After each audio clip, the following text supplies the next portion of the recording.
Escucha tú la palabra de Dios, no solo con tus oídos, también con tu corazón. Escucha tú la palabra de Dios, estate siempre atento a su voz. Déjala entrar dentro de tu corazón. El Señor esté con ustedes. Proclamación del Evangelio de Jesucristo según San Mateo. En aquel tiempo dijo Jesús a sus discípulos esta parábola. El reino de los cielos se parece a un propietario que al amanecer salió a contratar jornaleros para su viña. Después de ajustarse con ellos en un denario por jornada, los mandó a la viña. Salió otra vez a media mañana y vio a otros que estaban en la plaza sin trabajo y les dijo: vayan también ustedes a mi viña y les pagaré lo debido.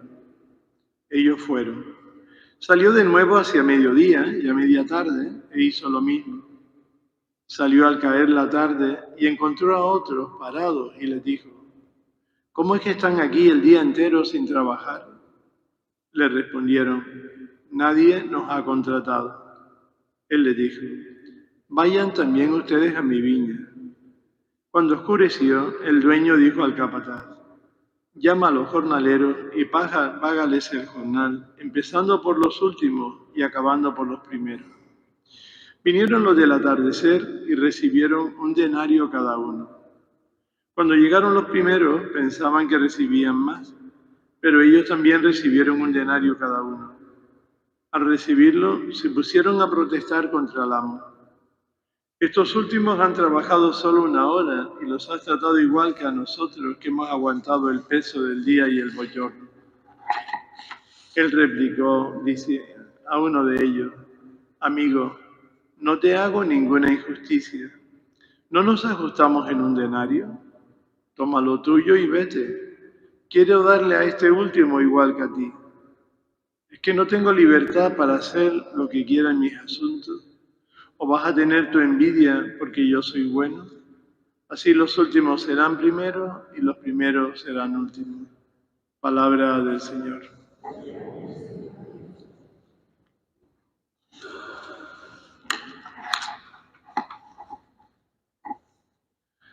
El Evangelio de hoy nos desconcierta un poco.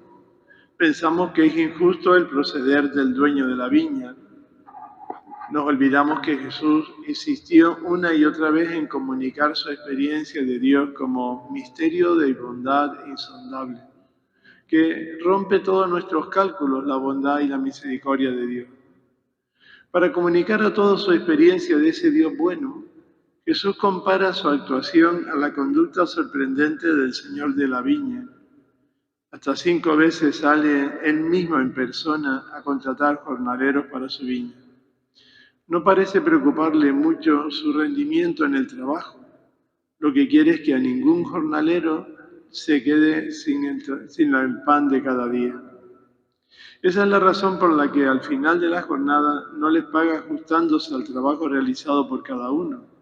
Aunque su trabajo ha sido muy desigual, a todos les da un denario, sencillamente porque era lo que necesitaba para comer en ese día.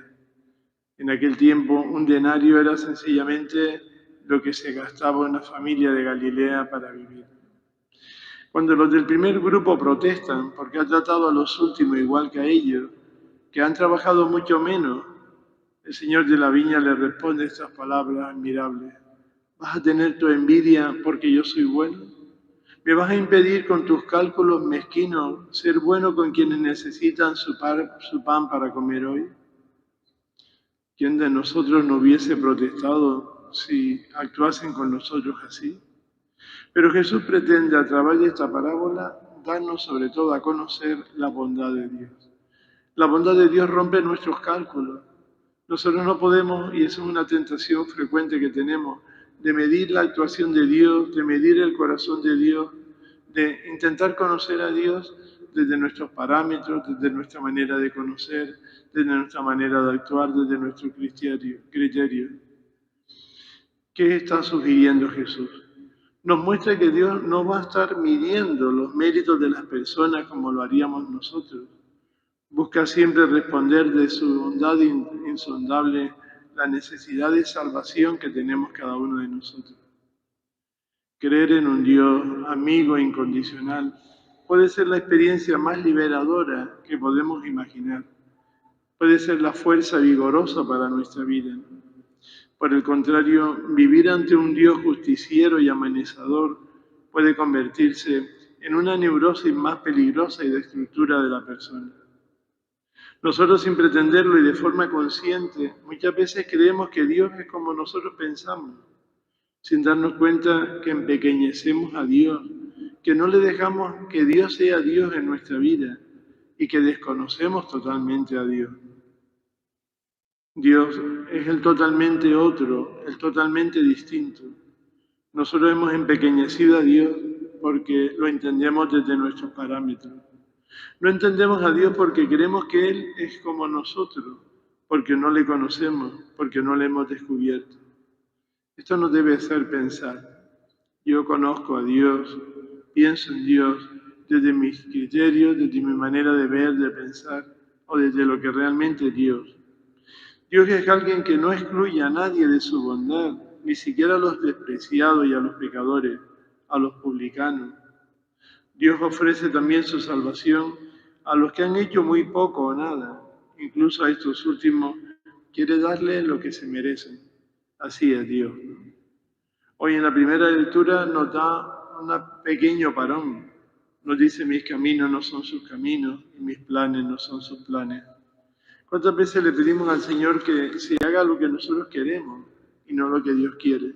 No buscamos al Señor, como nos dice la primera lectura, intentando buscar su voluntad sobre nosotros, el ver cómo Dios quiere que nosotros actuemos.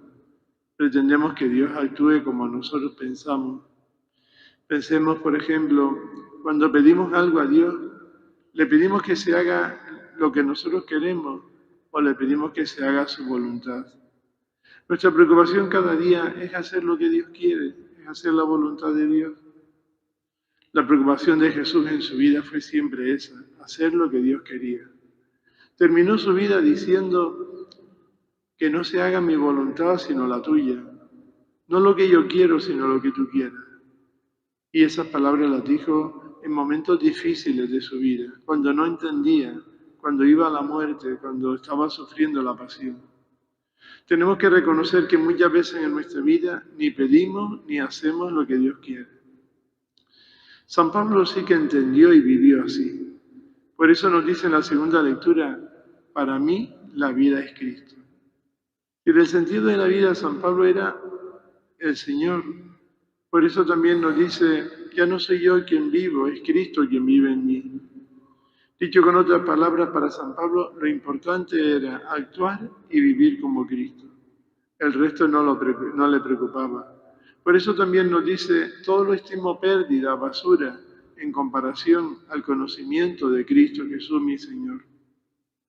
Esa bondad de Dios sobrepasa nuestra idea de justicia. Dios no descuida a nadie, no deja de premiar a nadie. La bondad de Dios no podrá quedar encerrada dentro de nuestras ideas de justicia. No pretende que nosotros le manejemos. Por eso nos dice: yo no te hago injusticia, es que tú tienes envidia porque yo soy bueno. Nos resistimos a creer que la justicia de Dios consiste precisamente en tratarnos con un amor que está por encima de todos nuestros cálculos. Esta idea que Jesús anuncia quiere decir que Dios no recompensa simplemente a las personas según lo que hagan. Dios nos da a cada uno lo que merece. Desde luego que no le dará menos, pero le dará más, le puede dar más. La actuación de Dios para con los hombres es fruto de su bondad y no consecuencia de nuestra idea de justicia humana. Al final de la jornada, aunque el trabajo había sido absolutamente desigual, a todos les dio un denario, lo que necesitaba en ese momento su familia para vivir. Esta actitud bondadosa de Dios y generosa solamente resultan escandalosas para quienes todavía no entienden ni conocen a Dios. Nosotros seguimos muchas veces con nuestros cálculos sin dejar a Dios ser bueno con nosotros. No toleramos su bondad infinita hacia todos. Creemos que hay personas que no se lo merecen. Nos parece que Dios tendría que dar a cada uno su merecido y solo su merecido. Menos mal que Dios no piensa como nosotros. Podemos pensar que si Dios es así, esta manera de entender la bondad de Dios nos llevaría también en nuestra vida a ser irresponsables si vivimos según nos parezca. Según Jesús, la bondad de Dios tenemos que manifestarla también nosotros para con los demás. Debemos pensar qué se merece de nosotros sino lo que necesiten para vivir. San Pablo también nos dice en la segunda lectura, lo importante es que ustedes lleven una vida digna según el Evangelio de Cristo. Por tanto, nuestra preocupación debe ser siempre vivir el estilo de vida de Jesús según su palabra, su Evangelio. Que el Evangelio tenga para nosotros tal importancia que sea como nuestro manual de vida, nuestra preocupación diaria, vivir desde el Evangelio de Jesús. Qué distinta sería nuestra vida y nuestra relación con Dios si descubriésemos a un Dios que es totalmente bondad y que supera lo que nosotros pensamos de Él.